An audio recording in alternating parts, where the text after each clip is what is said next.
There was nothing simple about Bob Simon, except that he was simply the best. We're up in the Arctic Circle, chillingly close to the North Pole. We've traveled to remote places before, but never on an icebreaker. The best writer. The cameras are triggered by motion, and there isn't much motion up here that isn't a polar bear. The best correspondent, as Fitzgerald wrote of Gatsby, the best of the whole damn bunch. They left when the North Vietnamese came into the area. He'd started in Northern Ireland and never seemed to stop. This is Israel's most advanced position on the southern front. Hurling himself into the breach, into the pulse and the pain, time and time again. There's just about the right amount of breeze this morning to bring the flags alive, the flags of Egypt and Israel. How many plane rides, how many careening cars, how many kisses to loved ones goodbye.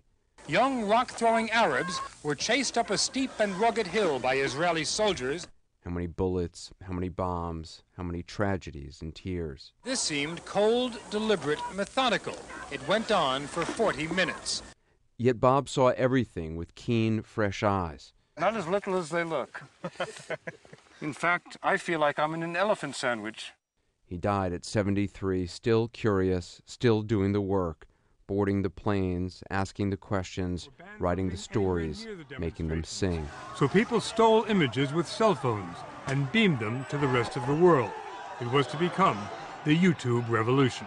He was a warrior poet, a traveling wordsmith whose voice was shaped by all he'd seen. I knew the names of almost all these men, their names and their deeds. I never thought I'd be standing a few inches from them, having a chat. Vietnam, Somalia, South Africa, Bosnia, Haiti, Israel, Iraq, barbarism, brutality, compassion, kindness. Bob knew it's often intertwined. Soldiers and teenagers were playing catch with tear gas grenades. He bore witness, captured moments, Let's play. saw details others routinely missed. The boys weren't surprised by it, not the way Americans were. For them, Islam and terrorism went together, always had. He wrote sentences we had not heard, showed us stories we had not seen, and we were lucky he came our way.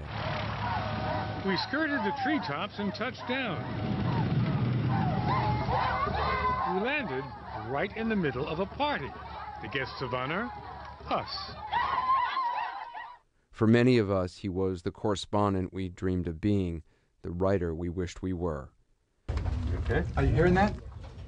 You can hear the coal's ominous snap, crackle, and pop caused by the enormous weight of the mountain above us pressing down on the coal seam. Not too long ago, he wrote a piece for 60 Minutes about a choir in Kinshasa.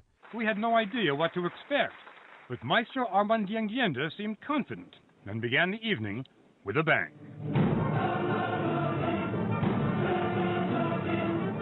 In a place known for poverty, Bob found an ode to joy.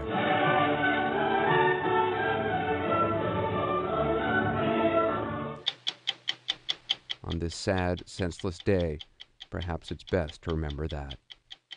Anderson Cooper, CNN, New York.